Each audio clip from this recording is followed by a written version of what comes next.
Right, so my name's Nicola Riches. I'm the managing editor of the Music Network.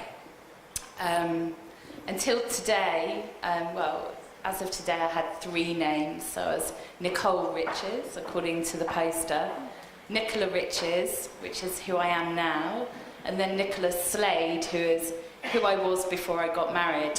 And despite being published quite extensively under my maiden name, I decided to change my name to my married name, which, if you're in a band, I wouldn't advise. I certainly wouldn't advise for like copyright reasons either. So, but for me, it was the right decision.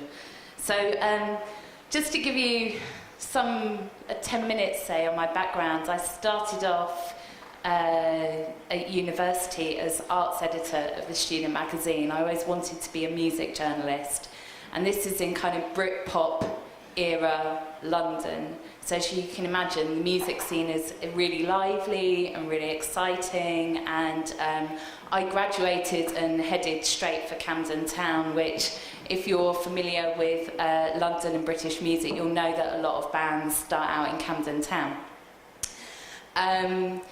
I headed for Camden Town completely intending to be a music journalist, and ended up selling trolley poster advertising because it was the only thing that I could do to pay the rent.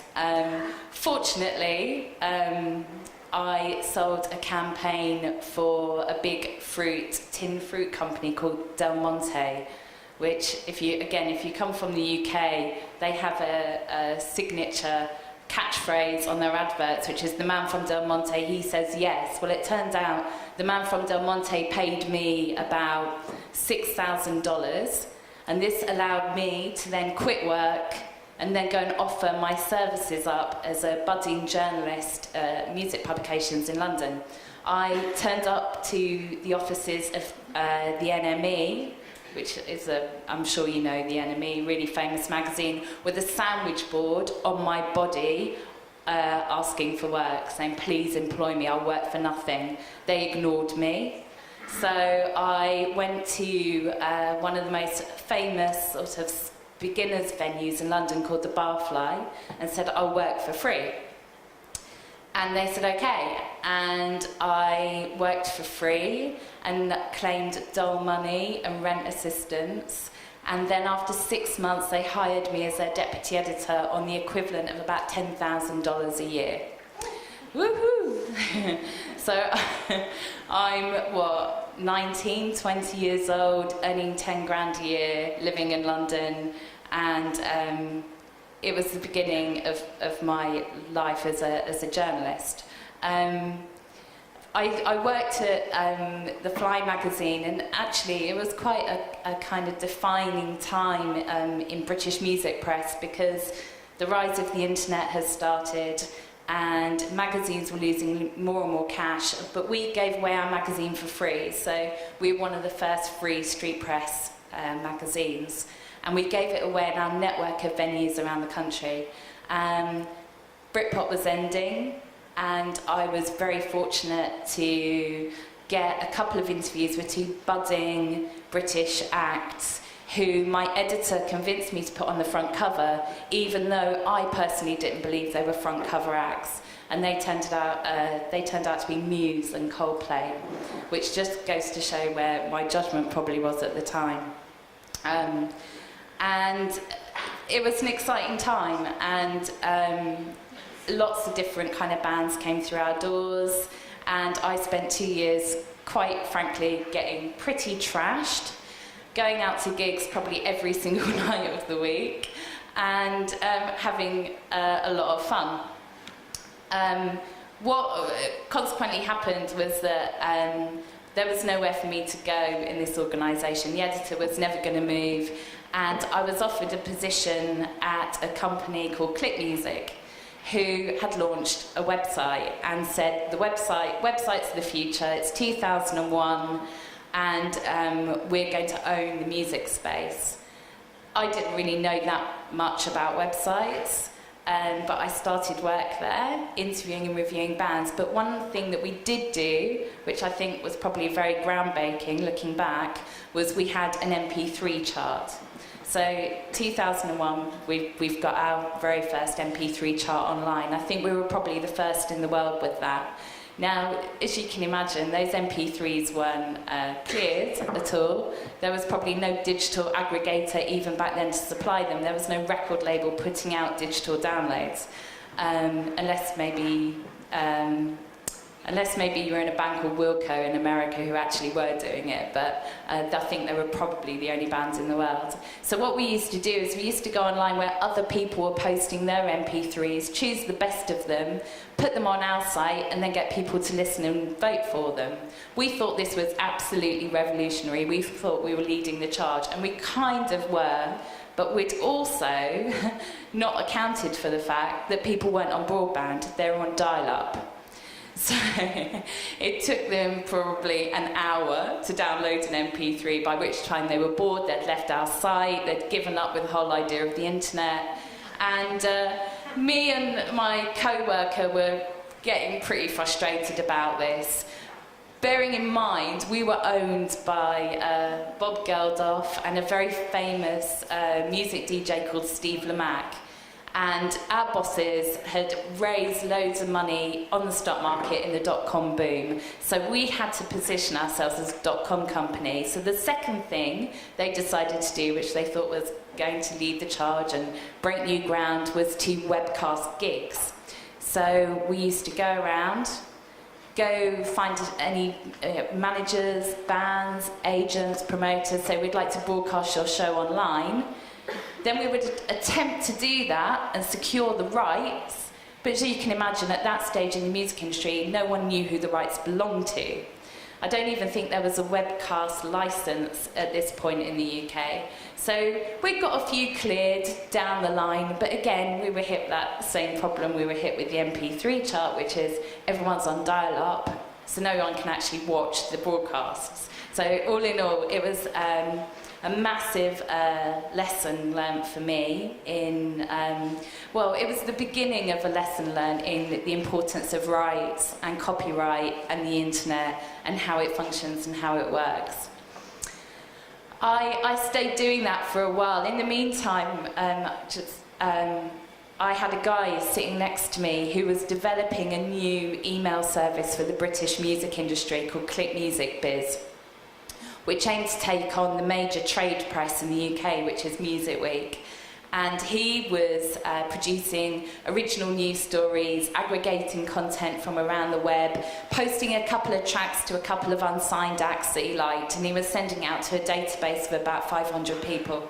Again, he thought this was the future and was really excited about it all. So I was watching him do this on a daily basis, and soon enough, the dot-com boom money ran out, and we all got made redundant. So I went off, tried to carve out a freelance career, and spoke to my friend who sat next to me to see what he was doing, and he'd actually bought the database of names off the company and had launched a brand new service called Record of the Day, which in the UK now is the second biggest trade publication and is actually very well respected and known for breaking artists in the UK. So he went off and did that. I was really sad, thought, oh my goodness, this is the end of my life in music. And then got a phone call from him saying, look, I'd love to employ you, I'd love for us to work together again, but I think I don't have enough money and you need to get some training on how the industry actually works. It turns out there's a job going at Music Week who haven't got a website and would like someone to launch one. So fast forward, we're in 2003. The UK's biggest trade publication doesn't have a website, doesn't send out emails, doesn't do anything like that, and I got the job to do that. Now, the reason why this was so important in the lifespan of my career is that it's early 2003 and iTunes hasn't launched in the UK yet. And people are using file sharing networks, word's getting around that something has to be done about those file sharing networks, and that the record companies have got to do something to sort of stem the flow of downloading. So I launched a website for Music Week, and my editor comes to me and says, you know something, don't you, about this online business and how it works? And I kind of bluffed my way through it and said, well, kind of know how to put a website together maybe. He said, how about you become digital editor for Music Week? So I've, by this point, left behind interviewing bands, reviewing bands, and being at that kind of grassroots level of music, and have become a business journalist effectively, which is probably the wisest thing I ever did. I think by this point I was probably 26 or something, living on no money, living in a bedsit in a pretty rough and ready part of London, and figured actually it's probably about time I grew up and earned a salary. So I did, and it was remarkable that time in 2003, because it literally was when the music industry woke up to downloading and the whole digital revolution, and it really was genuinely exciting, because you had iTunes launching, but you also had like 1,000,001 different startups, people putting money behind digital music and seeing what they could come up with. And it really was like quite an exciting time in the music industry's history in London, that's for sure. So I had a great beat and was very fortunate to do it. And so I was working across the magazine, the website, and then we launched a daily email which went out to, I think nowadays it goes out to about 90,000 people across the globe in the music industry, which is pretty successful. So I spent a few years there, and then I started getting restless and started thinking about other possibilities, maybe moving abroad or doing something to kind of get me excited once again. And the guy at Click Music, who I'd sat next to, called me up one day and said, look, I've got enough money, why don't you come and be editor of this publication, take Music Week on and become a proper competitor and see if we can kind of blow them out of the market. Lofty ambitions. As it happens, trade press is, particularly in music, you've got the combination of music and publishing. You're always virtually on the brink of closure, unfortunately.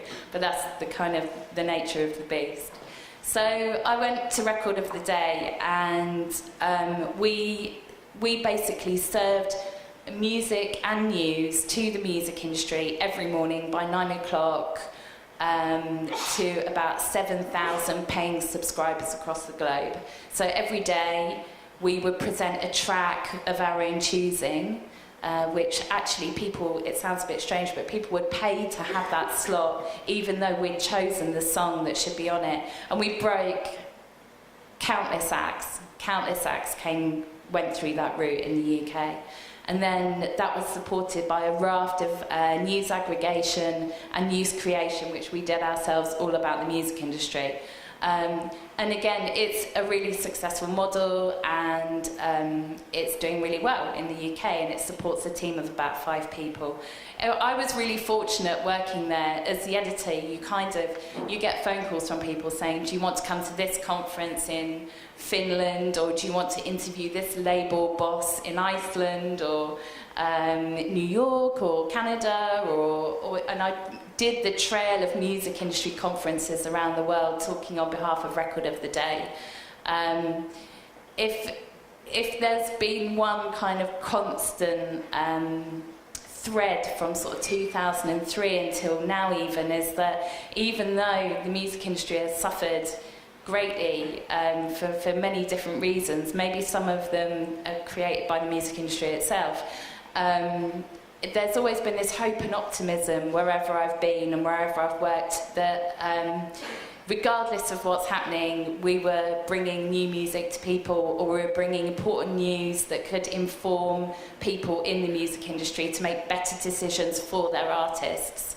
And that always, that makes you get up again the next day and do the same thing again, even if you've got massive label bosses talking about loss of sales or whatever it might be. So yeah, I worked at Record of the Day. I then got pregnant, married and pregnant, and married an Australian. That's why I'm here. and took life a bit easy, although I kind of consulted to various peak bodies in the UK as a media advisor, and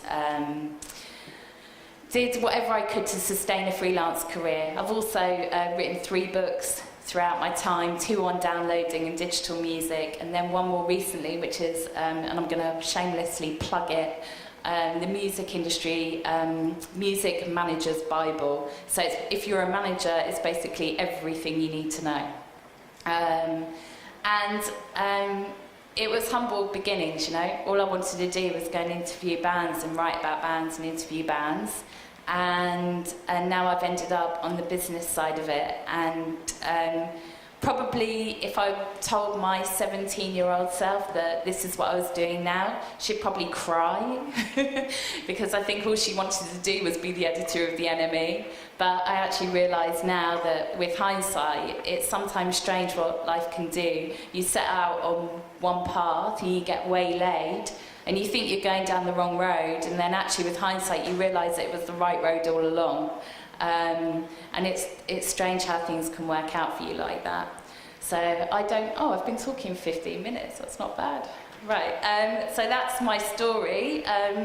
I suppose, you know, in terms of questions or how I might be of use to you is I know a lot about the British market and breaking the British market. I know a lot about how it all works over there. I know more about that than I do about here, actually, because I've only been here for 8 months. And actually, I should just quickly recap about the Music Network, because I'm not sure if everyone here knows what we do, but we're a free online site. We send out a free daily of news, breaking news about the music industry. We have 2 subscription packages.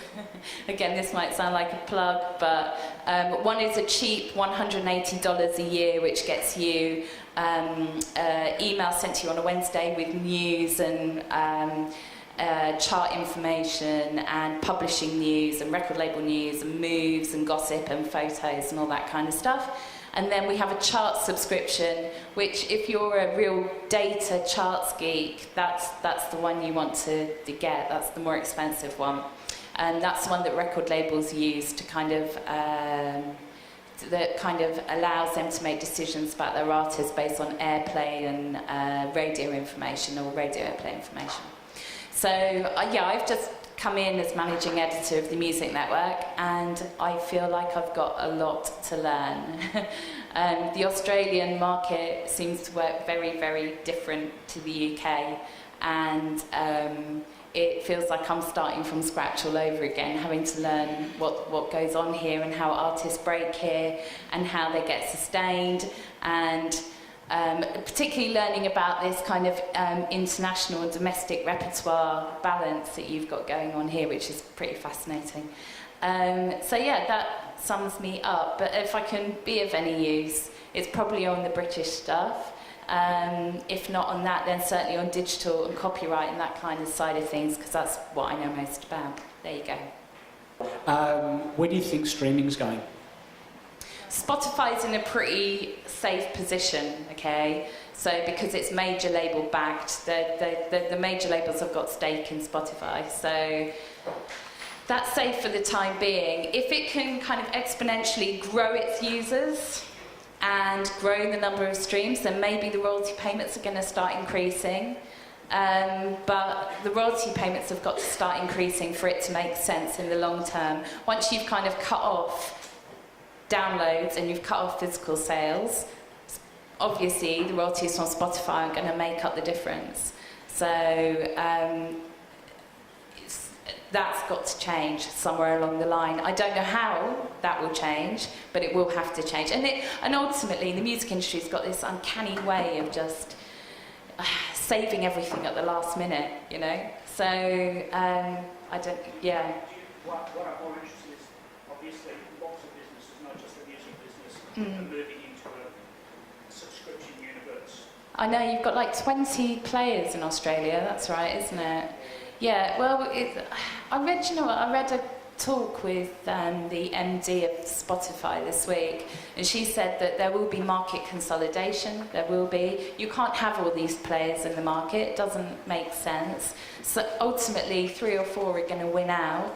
I mean, you see that, don't you, across the internet anyway? There's always one player that wins out. I mean, Google is probably the best example of that, you know. Google going to buy Beats. Did you read that today? Is that out there today, is it? Yesterday, was it? So it was iTunes, now it's Google. Oh, sorry, iTunes, no, my mistake. It was I don't know why Google would buy Beats. It's a peculiar mix, isn't it? Because Google have already got the back end, the same back end that Beats has got. So, yeah, that's... the market will consolidate, but whether that will then sustain artists going forward is really difficult. It's too early to tell, I think, isn't it? I'm curious about what you think people will do. Will people subscribe to music? Yeah.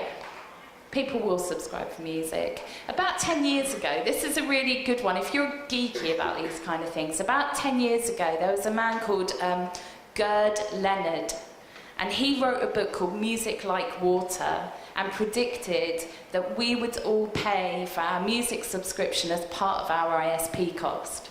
So it would be bundled in with your ISP, so you'd pay an extra $5 a month if you wanted 5 albums. You would pay $10 a month if you wanted access to 50 albums. Then you'd pay, I don't know, $30 a month for unlimited streaming. And he was right. He was right that that would happen. He wrote that book 10 years ago. We're probably still another, 7, 8, 9, 10 years off that kind of mass take-up. The fact is, my mum's not going to do it. I've tried showing her. She doesn't get it, you know. So yeah, I guess we're way off that yet. It's just whether the figures are there to make sure that artists get compensated adequately, that they get paid and they can make a living. Yeah. With your experience in both UK and here, and you're saying there's quite a difference in the way artists break. What specifically are the differences between for a small band? Okay, so these are only like first impressions, okay? Because I've only been doing this job for about 2.5 months, 3 months or so. So the popularity of radio here is far greater than it is in the UK. So people like radio in the UK, but it's not used as the dominant channel to break an artist. Probably because actually you've got more going on in the radio world here than the UK does, purely by the very fact that the UK is a smaller country. So it's that. The UK, it's still very much print-based, the marketing campaign. So, I mean, obviously online is there and very effective for a certain audience, but there are kind of 5 key newspapers that come out on a daily basis, but on a Friday or a Saturday or a Sunday, they will have music supplements. And if you're, you have people fighting to get in those pages, and I don't see that happening here. So we have a load of music magazines for a start, and actually there's a really nice sort of underground music press scene, not underground, but kind of, below the radar, which serves that kind of independent artist really nicely. But then you've got the kind of big Q magazines, Enemy, all of those, which, the readership is probably down on what it was 10 years ago, but it still serves a really good purpose to get music out there. And I just think those 2 things, that it's more print-based. Naturally, the newspapers and the magazines in England will take a punt on something different and unusual. So I was looking at the Sunday Times, which is your equivalent of, what is it? I don't know, the Herald, is it? I'm not sure. But kind of really right-wing, middle-aged, probably, that kind of newspaper. And on the front cover of the music supplement last weekend was St. Vincent. Yeah, I don't know if you've heard of the American girl St. Vincent, who plays with David Byrne. I was really surprised. I thought, oh my God, my dad reads this newspaper, and St. Vincent is on the front cover. So it's that kind of thing that kind of more, not your kind of commercial pop music, but lots of the music that exists outside of that bracket has an opportunity to get into the living rooms of millions of people on a Sunday, which is really unusual. I also think probably radio-wise, and I know you've got Triple J here, and that's good, and Double J, which I've been listening to, which I think is really good, probably because it's more aimed at my age group, but there are certain radio shows in the UK that are just far more eclectic and they take far more risks. Admittedly, they go out at sort of 10 o'clock at night, but there's following from that John Peel legacy, there's people like Gideon Coe and Mark Radcliffe who do kind of more unusual shows, or even on Radio 1, there's his name escapes me now, but he was a famous DJ, and late at night he's got a really, really bizarre show. So there's that kind of risk-taking, I think, maybe slightly more. Don't get me wrong, I haven't been here long enough to tell, but that's the way it seems. Also, I suppose there's more cities to play in the UK. So here it feels like you've got 2 chances, pretty much. 2 cities, maybe a third. Am I right? And that's probably quite hard for an artist, I should think. Whereas in the UK, you can go and make a fool of yourself in about 20 different cities before you then arrive in London and make less of a fool of yourself. Yeah, there you go. That's quite a long answer there, rambly, but hey. Does that help you? Yeah, okay, good. Yeah, thank you very much, everyone. Thank you. Nicola, thank you very much. That was fabulous.